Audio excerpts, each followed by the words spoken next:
What if I told you that you could own a property at USC, make 6% on your money, and then sell it down the road and make 50% capital gain? Now, I can't promise that, but student housing has an opportunity for us that we use for our clients all the time, and most of our clients hold student housing.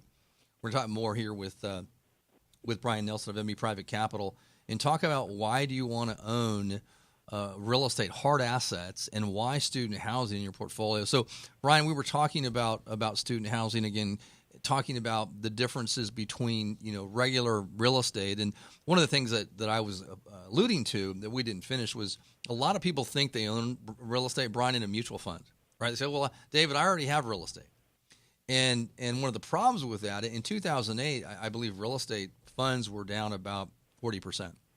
And the problem with that is the liquidity, is that there's what's called a liquidity premium. And when you own real property, when the market goes down 40, 50%, and you own hard assets, your real estate's not going to go down 50%, right? So we have that ability to own a hard asset. So we're talking about student housing.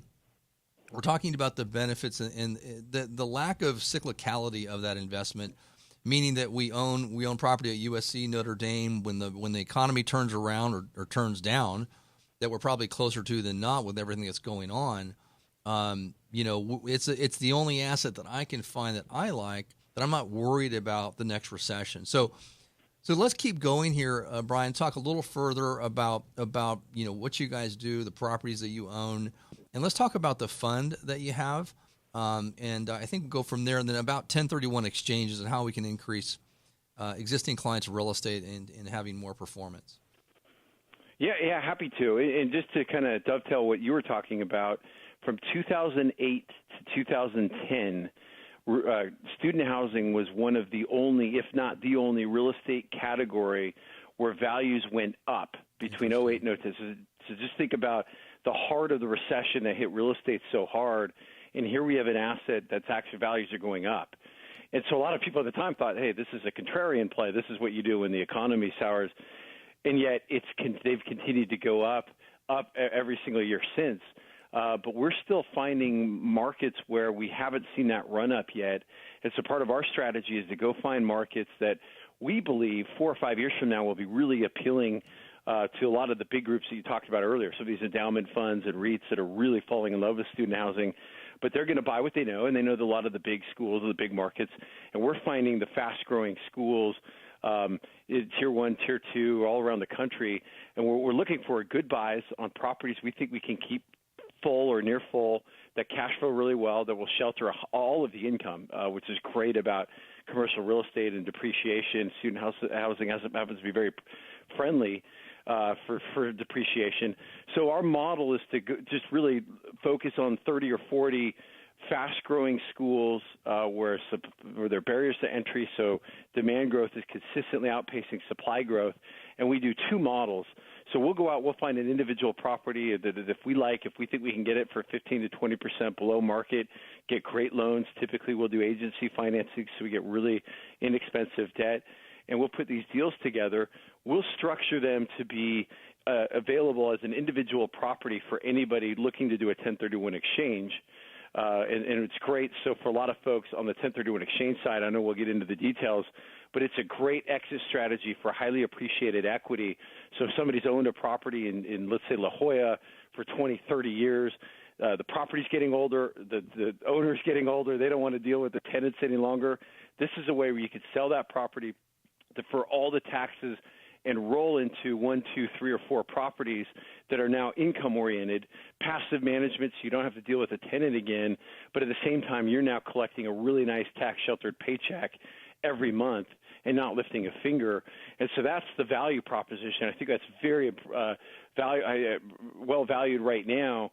So we'll go out and we'll buy individual properties. And then the second part of that is we created an LLC that we call the fund, and that LLC will own about, let's say, $500,000 in every one of these individual properties that we bring out. It's not 1031 eligible, but it is IRA eligible. So people just looking to park $50,000 and looking to get some income on that, they can go into the fund and own a piece of several properties all around the country and be diversified in student housing right away. Yeah, so I know. Let's talk about the fund first and kind of recap. We talked about. We'll get into depreciation, and I wanted to kind of dummy things down because people have different Right. that are listening. They have totally different. Some get it, some don't. If you want to learn more about real estate and get a second opinion from me, David Reyes, and you learn how we use real estate as an asset class to reduce the risk, increase your income, decrease your taxes, give me a call 1-800-611-1967. That's 1-800-611-1967, or go to reyesplan.com. That's REYESplan.com. So I know that we've been using your fund for many years, and the fund's currently paying, 6.25%, correct? 6.5. 6.5%. Okay, 6.5%. Wow, so that's better than I thought. So 6.5%. I know we can't guarantee that. That's what the fund's paying. So we have to full disclosure. That's just what the income is at this point in time. And so the good part about the fund is that we own multiple properties. I know in your Fund 3, which we're participating in, we're going to project to own 25 properties, correct? Yeah, correct. So basically the client's getting the benefit of, I don't know how many beds that would be, 20,000? I don't even know. When a number like that, it's got to be up there. But the point is that the risk is relatively low as far as, leasing risk, those types of things, because you have so many beds, so many units, so many universities. And number two, we don't have, again, the cyclicality of other assets. So with that, what would you think the risks are? What are the risks when you own student housing?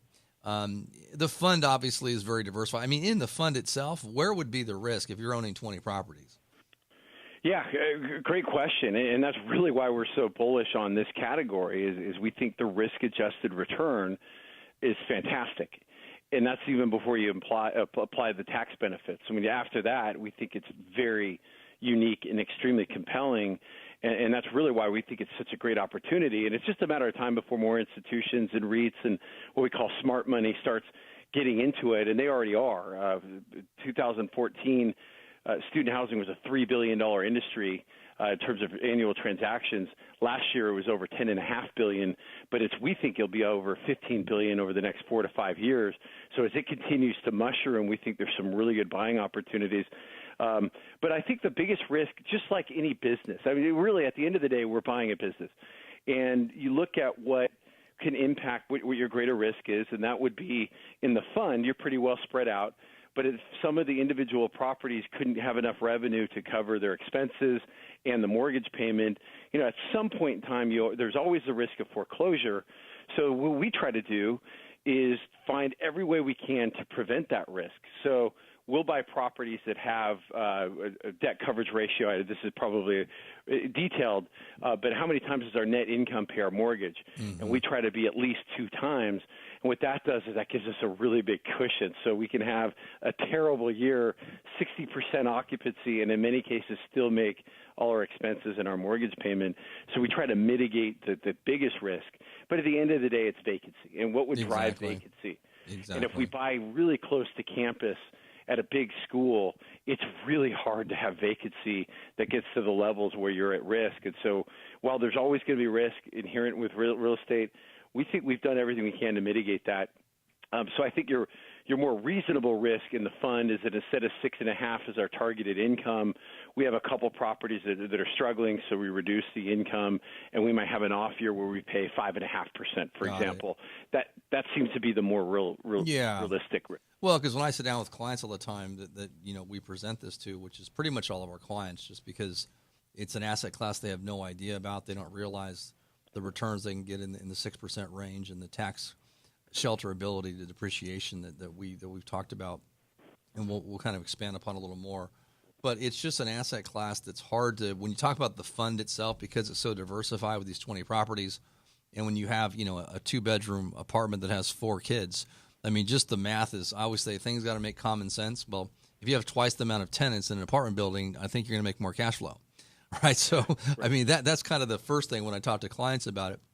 So the fund itself is pretty difficult, to have significant risk. Yes, if a property or 2 or 3 are underperforming relative to occupancy, yeah, maybe your yield drops from 6.5 to 5.5, whatever that is. But we're not talking about destruction of capital.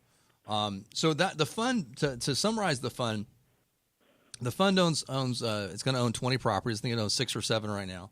It pays a 6.5% yield. We get the potential for growth in the properties, and the growth. And I don't know if this is overstated. I want to make sure I don't overstate, but it's been on average probably around 50% capital gain. Is that a fair statement, Brian? Yeah, right. So we've sold 10 properties now. We're in the process of selling the 10th one that we bought, dating back to the 11 years we've been doing student housing directly, and we've averaged about a 56% return on the 10 that we've sold. That's awesome. Some properties are going to be more growth oriented. Some properties are going to be a little bit higher income. Correct. And so the fund will have a little bit of a balance of both. But we try to target, just as you said, about an 8 to 10% annual growth in addition to the 6% plus 6.5% income. So you're typically we're talking in the mid-teens, probably 13, 14, 15 is what you're shooting for. Historically, what I've seen, it's actually been higher, but I kind of like to underplay things there. So again, to summarize this, and again, if you want to reach out to me, I'll tell you how to do this. We're talking to Brian Nelson of NB Private Capital. We're talking about student housing, how our clients are earning 6.5% on a diversified fund of 20 properties. Great way to diversify your portfolio. So if you want to reach out to me and learn more about using real estate, hard assets, real assets, as part of your portfolio, give me a call, 1-800-611-1967. That's 1-800-611-1967. Or go to reyesplan.com. That's REYES plan.com. Hang on, because we're going to talk to Brian about probably my favorite strategy, which is my favorite tax strategy ever. It's called a 1031 exchange. And for most of you that don't know what this is, basically it's a way to take rental property you have and make more money. So this is David Reyes, retirement architect. Hang on, and we'll be back with Brian Nelson of NB Private Capital.